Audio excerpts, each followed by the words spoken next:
Oh my gosh, look who's here. It's me! Thank you so much for clicking my video, my YouTube thumbnail.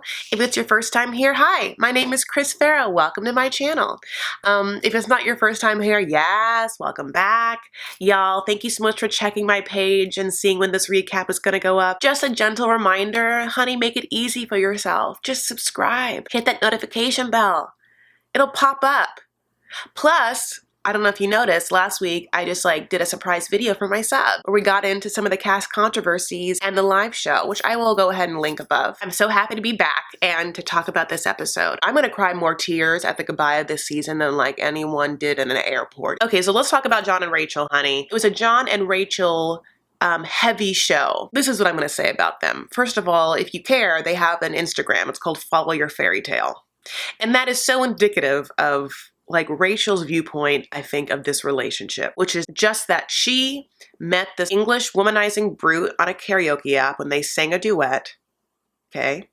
And then she charmed him with either her baby with another man or his own baby, I don't know, you know, Lucy, who is incredibly charming, brought that brute down to his knees like a British Stanley Kowalski. And now they're gonna get married and live happily ever after as a family. And also on that Instagram, John has been fighting with trolls and comments, and look, I get it. On Waz's channel, I have to fight with trolls who just come for me, who are so mean to me, and then I realize they're just trolls. And I'm not gonna fight with a sexist loser in his mom's basement. But if I am gonna make a comment, because my comment isn't for the troll, I like to write comments for the people that read it. So if a female sees a troll comment on a woman in a video on her friend's channel, I don't mind sticking up for myself. But John sticks up for himself in the exact way you think he would be, which is rebel rousing, about to get in a fight in a pub. I mean, he is just unhinged in some of these comments back to trolls, which I get. Trolls are annoying, but John, put a lid on it, honey. John needs some CBD oil or something to take him down a notch from getting so heated so fast. So can we talk a little bit about Rachel in the sense of Rachel has allergies, and it results in a bewitched kind of half bewitched, half Lorraine Tourette's, you know, from the previous cast, twitch. That also is kind of reminiscent of a coke sniff.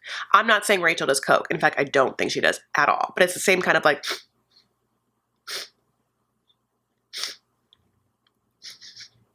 you know, it's just a lot. She's you know, and they show it a lot.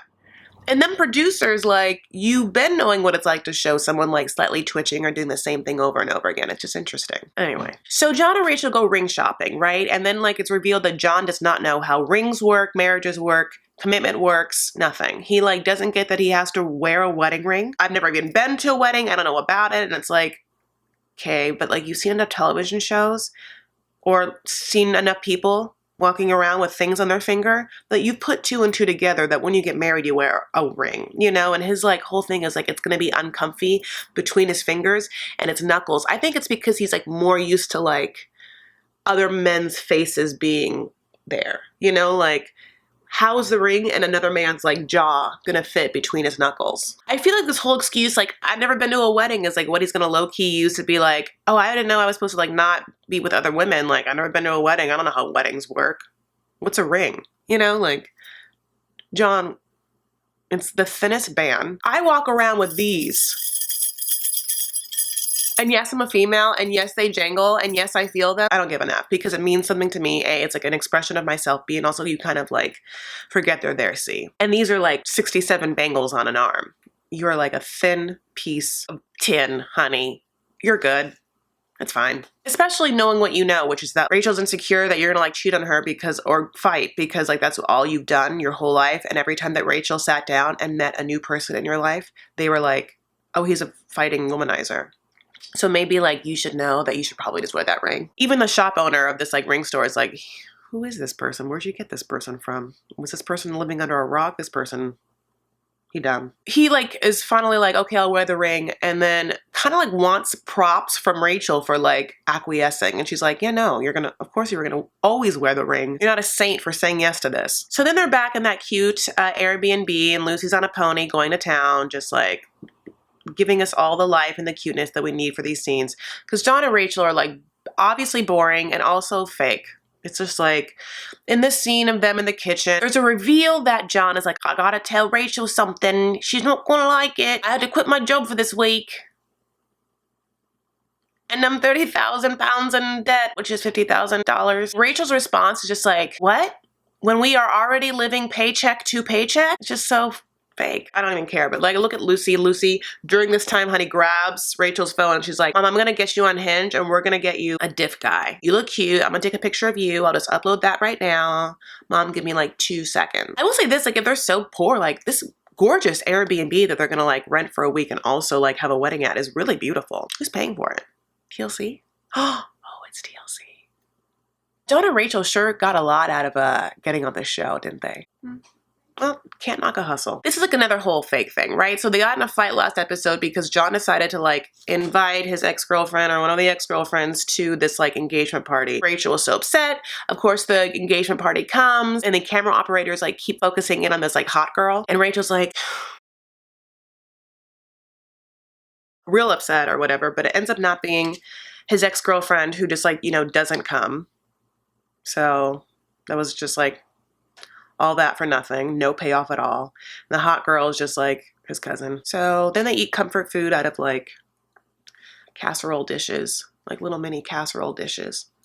I enjoyed that. But yeah, but we have another scene where the aunt, I don't know, an aunt is like, I've really noticed a difference in John. He's much different now. He used to look so lost before, now he's found. He was blind, but now he sees. Cute ass Lucy every morning. Just another person in John's life being like, Rachel. Blink, blink. We've known this person for so long. This person's crazy. Really, at this engagement party, Lucy, just the natural entertainer, charms the crowd by playing a blinking game, and it's so cute, which I think just goes something like this. She stands on someone's thighs, and then she just does a slow blink, and it's the cutest thing I've ever seen, and everyone loves it. These people die. They are putty in her hands. Her little cute hands. They should probably get some mittens for those hands. The morning of the wedding, it's just like so much makeup B-roll. There's so much makeup B-roll in this episode. Has the editing team been watching our recaps? Because they are giving me exactly what I want, which is to watch people do makeup on people. Can that be a show? Oh no, it's already a show. It's just on Instagram and other makeup bloggers' YouTube. But yeah, Rachel is getting it done. Rachel like has all her hair really curled and pretty. She looks very romantic. Again, her fairy tale. You know, it's cute. John like live streams her family on cell phones, you know, so they can see it happen. Man, they get married. I don't hate them. I just don't love them. Okay, great. Got a bunch of free stuff because you decided to go on this docuseries and kind of like fake certain things. But you know, thank you for Lucy. I mean, they end having like a picnic overlooking the cliffs of Weston-super-Mare. You know, it's pretty, very pretty. I want to see those clips. Okay, so the next people are Paul and Karine. Okay, so this has been a hard situation. So I read an interview with Paul's ex-girlfriend from America. Like he had met her on a app and she was also 19. And then like he moved her to Louisville and then they lived together. And she described in this account that he is like an OCD hoarder that was like very manipulative, that like lives off his mother. His mother pays for everything. And that he was like very jealous and aggressive and would like come after her. And then they had a very toxic, what seems like emotionally abusive relationship. You know, Paul is scary. When Paul like is quote unquote sweet to Karine, when he suddenly changes his voice and is like, oh, Karine, are you okay? There's something real Jekyll and Hyde about it where you're like, that's not you. That ain't you. So what happens is Karine's in the hospital. Paul is in their apartment. It's like a trap house apartment. There's stuff everywhere. He's like, I scared lose you. You understand? No, just use that translating app. He is sleeping on like a sheetless mattress. It looks crazy in there, which also makes no sense for his whole like, oh, she never cleans. She never cleans. And it's like, you don't clean. Your shit's everywhere. You literally look like what's her face from Hoarders is about to come in. You know, I'm talking about the doctor with the blonde chunky streaks and like talk to you, which can that be a crossover episode? Because what is up, Paul? In his confessionals, he's like sporting a gold chain, a gold cross on a chain like a Guido. All these sudden Christian crosses by people that are like, are you Christian? Like Hazel, how Christian are you? She's having a multitude of secrets behind those chapped lips. So Paul goes and gets a bouquet of flowers, honey, because he knows that's what Karine likes, and she just miscarried a baby, so like his weeds from the side of the road that he's used to gathering up as a bouquet is not gonna do. Karine comes back to the apartment looking like a honeybee in a peplum top. I mean, she's just crying because she just lost a baby, and Paul is like an emotionless robot, and I'm just so happy she at least has her mom. She needs like someone that is stable and secure to kind of hold her down, and that ain't Paul. Not at all. God. There she is, giving you modern poetry, honey. So now Paul is like, I have to go. I'm gonna exit, stage left, out of this situation. Turns out we have no more money. I just used it, all the money we had left, on the medical bills for this baby, as well as to sit in front of a claw machine and play with enough quarters until I ascertained all these bargain basement stuffed animals for you. I have to go back now to America to do whatever job I do for 1 or 2 months to get enough money, and then just stop doing that job and just take another leave of absence to come back. What is that job? I'll tell you what that job is. That job is massaging his mom's feet for the allowance that she gets from the Social Security every month. Another big couple for this episode was Darcey and Jesse, honey. So another thing to know is that Darcey and her sister released a dance track. That is a real thing. Can I find it? Okay. So the song is called Lock Your Number.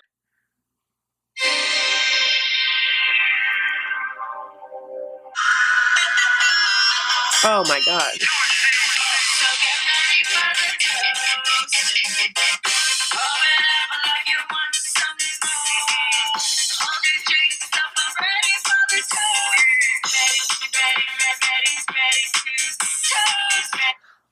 How do you sound off key with auto-tune? That is, whew.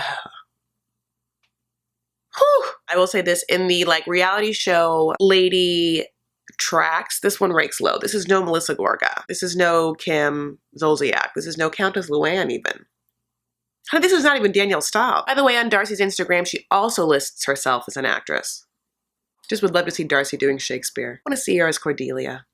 Maybe like a little nymph in Midsummer Night's Dream. Okay, back to this episode. Darcey thought that Jesse was coming to America in the name of love, but he came to break up. She also admits in the card that she was sort of delusional to be thinking that way, and I was like, oh my God, is there a moment of acknowledgement or awareness from Darcey? I mean, rewound it. But then right after, she says another bananas thing, which is she cannot go home now with that energy, the energy of being upset about this relationship, because her kids will see her and she has to think of the kids, because for the first time, they might see mom upset about a man and acting crazy. She couldn't have that happen ever, not ever. She needs to shield them from ever seeing her mom in that state.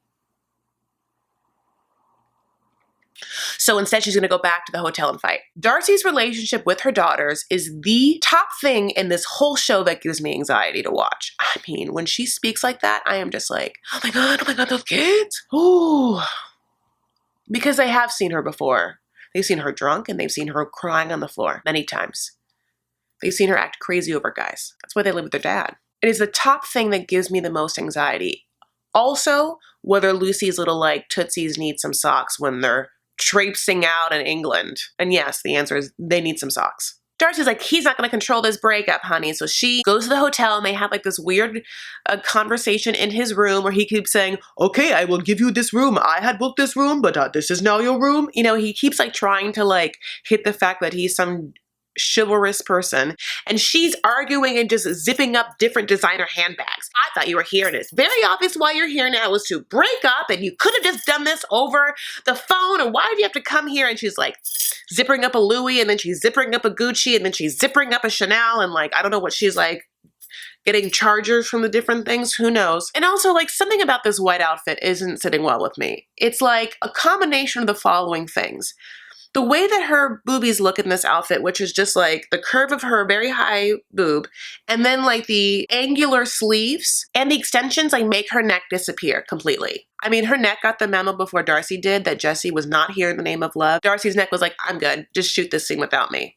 Darcey's like, you literally judge me so much. And Jesse's like, what? I do not judge you. Why do you think I judge you?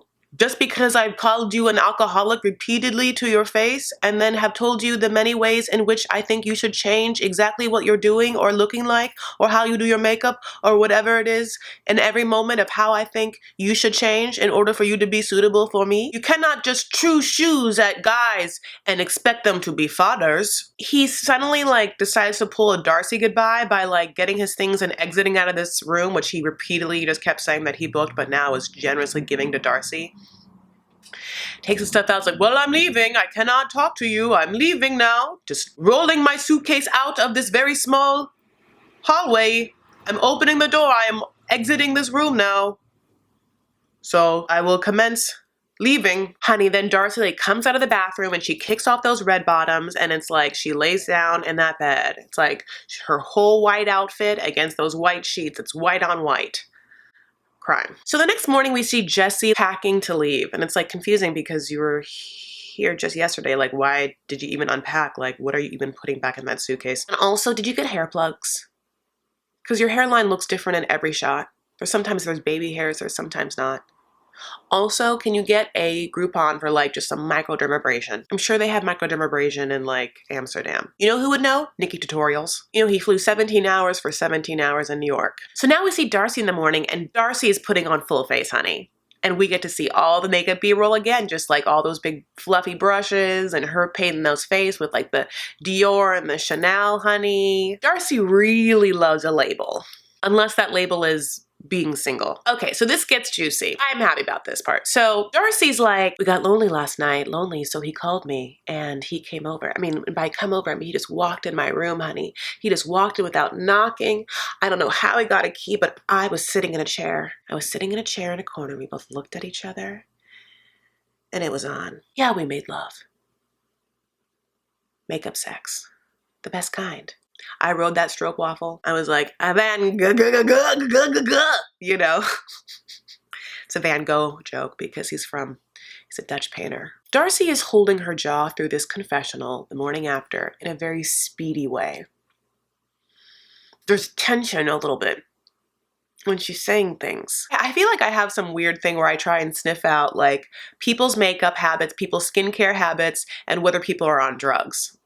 And it feels like maybe Jesse and her procured something. I've never done speed, but I have done phentermine and I've done like ecstasy once and Molly once. And the time I did ecstasy, like this was like in 2000, you know, who knows? Like afterward, I remember having like that like jaw tense feeling you want to like bite down. It's like that thing. I'm not saying you should do drugs at all. I'm just talking from my personal experience. And I also think they're a druggy couple. Makes sense. They like fought like that, probably got drugs and then just like did it and got high and then yeah, boned. Then honey, like summer nights from Greece, we get his version of the events and they're quite different. We go to Jesse and Jesse denies the whole thing. Jesse is the Kavanaugh. Jesse's like, why would you ask me if I had sex with her? I did not have sex with her.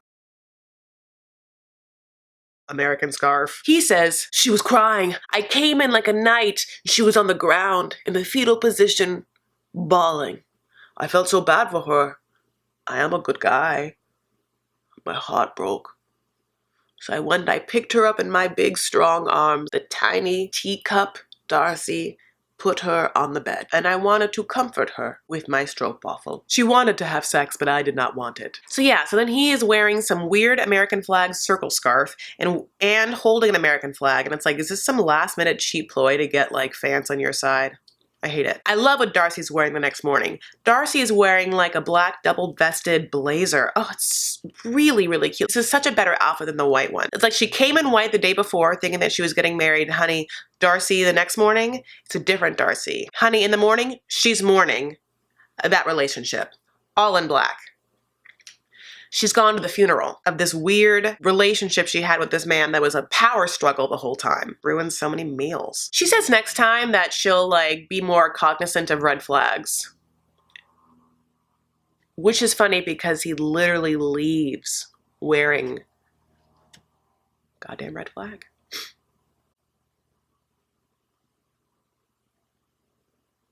Someone scripted that, right? Okay, so let's get into Ximena and Ricky. Honey, it starts off nice. They're posing on this boat, doing different shots, looking at the ring. She's on his lap, and they're like, Next shot. She's like sitting next to him and they're just like, see the ring? Next shot. This is gonna ruin all the focusing I did for this fucking video. She's like hanging off of him like, it's a ring!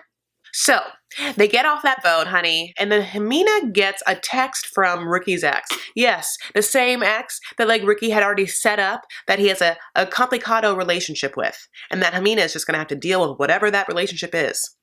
So this ex texts Ximena that Ricky has told her that the relationship is not serious, okay? And Ximena, I feel like finally is like, the fuck? So you literally inserted me into all these weird plans you had in this delusional relationship with Melissa, and now after proposing to me, you're gonna tell your ex-wife that it's not serious between us? Also, how did she get my number? And why are you giving that bitch my number? Was it a WhatsApp message? So they're packing. She's upset. She also has an American Doll for some reason. I'm not quite sure, honey. She's American Doll maybe for a niece. She has to buy a lot of things for her nieces and nephews. They're very greedy children. I don't know, I'm just joking. They're in the cab and he's like, Ximena, you have to go to the consulate and start setting the stage for your visa. And Ximena's like, I don't know. Why don't you get a divorce first? Tell me what I gotta do. Why don't you handle your business in the Estados Unidos with your dumbass ex-wife who like is trying to start shit? You have things to do. Don't be telling me what I have to do. I'll tell you what I have to do. Give this American Doll to my niece and see her face light up. Because I know what it's like to give a woman joy. Something you won't ever know. My name is Ximena. With an X.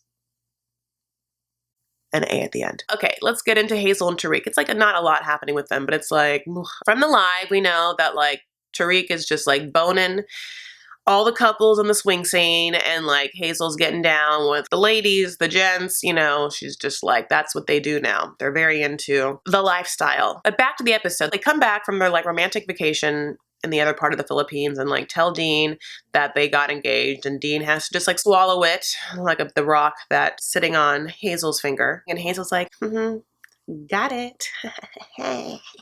Checkmate. Dean. Don't mess with the queen. Now they're back in the room and, you know, Hazel's a really good folder. She can fold shirts really well. I mean, that seems like a very great skill. Is there like a little retail shop she can get a little part-time job in, make a little money, get the kid back? So in a confessional, she starts to cry, and then the producers ask her if she's going to be homeless when Dean leaves, and she says yes. Okay. I know literally her parents have like one room, but like she could just probably sleep there. I mean, I don't want her to. I want her to have her own place. But look, if Tara can afford it or whatever, that's fine. Like, who knows how much an apartment is? You know, maybe it's like 10 cents a night. I don't know. One thing after another keeps getting revealed last minute. But he can't ask her any questions about being homeless because he doesn't want to embarrass her. And he also feels like now they're engaged, he has to take care of a woman. So he's like, no, we're going to get you an apartment tonight. And I don't know what West Side Rentals, I don't know what Craigslist they have there, but he finds an apartment in like 30 seconds flat. I don't know about your hip hop career, but like, he sure knows how to get an apartment fast, like maybe like a realtor or something like that. Okay, and now it's their turn to cry at the airport, you know? Just cry at the airport. You've seen this, cry. And all I have to say about Hazel is like, I think that, you know, she's getting what she needs in life, except for she needs a little chapstick.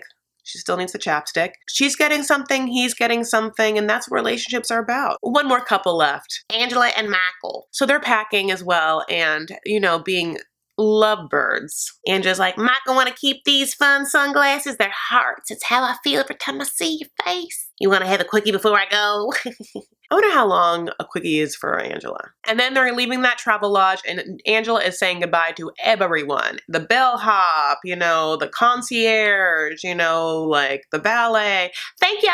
Thank you so much. Thank you. You know, it's actually kind of sweet. You know, she like has manners in her own way. Bye, I love you. Thank you so much. Bye, I love you so much. Thank you so much for all your help and your hospitality in Nigeria. Or driving, you know, in the car, Michael says that she makes him feel like a real man. And Angela says, you are a real man.